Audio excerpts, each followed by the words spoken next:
এই টিউবের সাইজ গুলো আমাদের কি করব, এই সাইজ অনুযায়ী আমাদের কাজগুলো করতে হবে। এই ডান পাশের গুলো ক্যাপিলারি, নিচের গুলো টিউব, উপরের গুলো পাইপ। এই যে রেফ্রিজারেশন সাইকেলের যে প্রধান প্রধান চারটা অংশ আসলে কিভাবে থাকে সেটা মেইনলি তোমাদের বোঝানো। কথা কেমন বুঝতে পারছি? তাহলে আমাদের জিনিসটা মাথায় রাখতে হবে, এই যে একটা স্প্লিট টাইপ এসির আমরা আরো কিছু বিষয় নিয়ে আমরা আলোচনা করতে পারি। সেটা হলো এই যে এই ফ্যানটার নাম কি বললাম আমরা, মনে আছে কি? Condenser fan motor. যেটা কন্ডেন্সারে থাকে সেটার নাম হলো কন্ডেন্সার ফ্যান মোটর। আবার বলি, ফ্যান মোটর। আর এই যে ভিতরে একটা ফ্যান থাকে না, এটার সঠিক নাম হলো ক্রস ফ্যান। এটার সঠিক নাম কি? ক্রস ফ্যান, ঠিক আছে? কিন্তু এটা সবাই বলে কি ব্লোয়ার ফ্যান মোট, ব্লোয়ার বলে, কেউ রানার বলে। কথা কি বুঝতে পারছি? তাহলে যে যেটাই বলুক না কেন সমস্যা নাই। আর এর সঠিক নাম হলো কি? Cross fan. এখানে তোমার এই এই পুরো অংশটা হলো কন্ট্রোল বক্স। এখান থেকে মূলত পুরো সিস্টেমটাকে নিয়ন্ত্রণ করা হয় যে আমি কত টেম্পারেচার।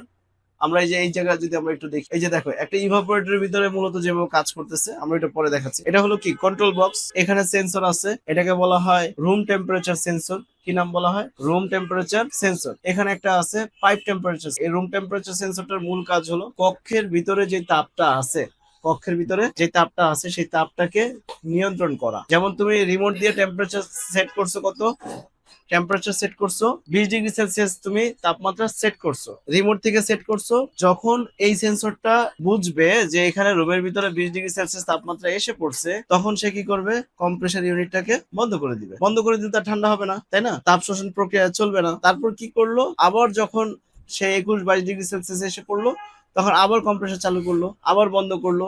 এই যে নিয়ন্ত্রণ করা, এই নিয়ন্ত্রণটা কে করবে? এই যে কন্ট্রোল বক্সটা করবে। সেন্সর তো একটা শুধু ডাটা সিগন্যাল নিবে, সে তো ইনপুট ডিভাইস, মানে সে শুধু সিগন্যাল গুলোকে নিবে। আর কন্ট্রোল বক্স গুলো সেগুলোকে প্রসেস করে কমান্ড করবে যে কে চলবে কে বন্ধ থাকবে, এভাবে নিয়ন্ত্রণ করবে।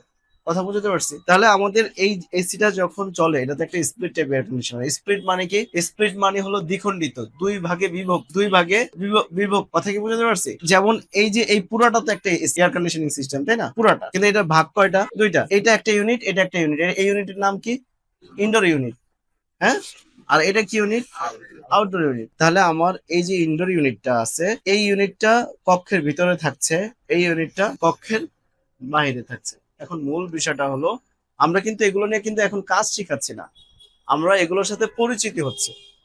এগুলো কিভাবে, কোন ফাংশনটা কিভাবে কাজ করে। আমরা এই যে এখানে ক্যাপাসিটর আছে, এখানে একটা ফ্যান ক্যাপাসিটর আছে, একটা কম্প্রেসর ক্যাপাসিটর আছে, দেন ওখানে কানেক্টর আছে। এই যে প্রত্যেকটার কাজ কি কি, কম্প্রেসার ফ্যান মোটর, হ্যাঁ, কিভাবে কাজ করে, কিভাবে নষ্ট হলে আমরা বুঝতে পারবো, এগুলোই তো আমাদের মেইন কাজ, তাই না? এর মধ্যে তোমরা দেখছো যে টিউবের এখানে লিকেজ হয়ে যায়, সেই লিক গুলা কিভাবে রিপেয়ার করে, দেখছো না সবাই? কথা কি আমি বুঝাতে পারছি?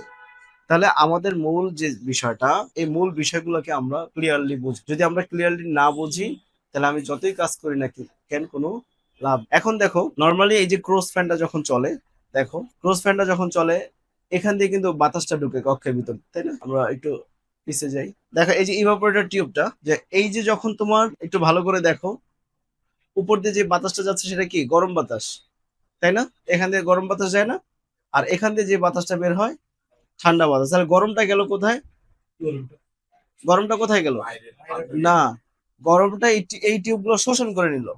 কি করলো? তাপটাকে কি করলো? শোষণ করে নিল। শোষণ করে দেন এই টিউবটা থেকে যে ঠান্ডাটা আছে ঠান্ডাটা বের হলো, আবার কক্ষ ঠান্ডা করে আবার পুনরায় গরম বাতাসটা ঢুকে গেল। এইভাবে তোমাদের ঠিক এয়ারটাকে সার্কুলেশন করার মাধ্যমে কক্ষের ভিতরে তোমার কাজ করতে থাকবে, চলতে থাকবে কন্টিনিউয়াসলি 24/7। তাহলে আমরা একটা, এগুলোর ভিতরে কিন্তু আসলে রকেট সায়েন্স নাই, সিম্পল সায়েন্স। এগুলো যদি আমরা একটু ভালো করে বোঝার চেষ্টা করি, এটা আমাদের পক্ষে কঠিন না সহজ। কিন্তু চেষ্টাটা করবে কে? নাকি আমি করব? কথা কি বুঝতে পারছি? তাহলে প্রত্যেকের এই বিষয়ের উপরে চেষ্টা থাকতে হবে অফুরন্ত। আমি বলছি আগামী 2 মাসে 2000 কোয়েশ্চেন তৈরি করতে হবে নিজে থেকে। যে আচ্ছা এই যে এই যে এখানে যে একটা স্ক্রু লাগালো, এই যে তারের কালারটা এরকম, তারের কালারটা এরকম কেন? আমি কথা বুঝতে পারছি? আচ্ছা এইখানেই স্ক্রুটা লাগালো কেন? তাহলে আমার কি এই ধরনের মানে অদ্ভুত টাইপের যত প্রশ্ন আছে এগুলো তৈরি করতে হবে। যত প্রশ্ন তত উত্তর, তত শিক্ষা। আর প্রশ্নটা থাকতে হবে কোথা থেকে? নিজের ভিতর থেকে। নিজের ভিতর থেকে প্রশ্ন করতে হবে। এখন যদি চিন্তা করে যে না স্যারের বলছে যে প্রশ্ন তৈরি করতে, এখন তো আউল ফাউল প্রশ্ন তৈরি হবে, এরকম না, লজিক্যাল কোয়েশ্চেন। যে এই যে ফ্যান মোটরটা, এই যে এটা প্লাস্টিকের কেন, এটা বাঁকা এরকম, এত বাঁকা কেন, আমাদের পরে ফ্যান এত বাঁকা না, এই ধরনের প্রশ্নগুলো আসতে পারে না? আমি কথা বুঝতে পারছি? তাহলে এইভাবে করে আমরা জিনিসগুলো বোঝার চেষ্টা করা। আর এই যে সার্কুলেশনটা, আমরা এই ভিডিওটা দেখলে আমরা যে রেফ্রিজারেন্ট যে সার্কুলেশনটা একটা স্প্লিট টাইপ এসির, আমরা সেই জিনিসটা কিন্তু বুঝতে পারবো। আমরা এই ভিডিওটা দেখবো, একটু পরে দেখবো পুরোটা। এই যে দেখো তোমার এক্সপানশন বাল্ব, যেটাকে আমরা বলছিলাম ক্যাপিলারি, দেখো ওই জায়গাটা গিয়ে কিন্তু তোমার কি করছে, রেফ্রিজারেন্টটাকে এখানে কি বাধা সৃষ্টি করছে না? মানে ক্যাপিলারি টিউব, এক্সপানশন বাল্ব এগুলো সেম কাজই করে, এগুলো কি করে, সেম কাজই করে, শুধু কি এটা ডিভাইস অনুপাতে তোমার এটার সাইজিং হয়, ডিফারেন্ট ডিফারেন্ট ডিভাইস হয়, কিন্তু জিনিসগুলো একই কনসেপ্টে চলে। দক্ষ হয়ে বিদেশ যাব, উই আর ফ্রম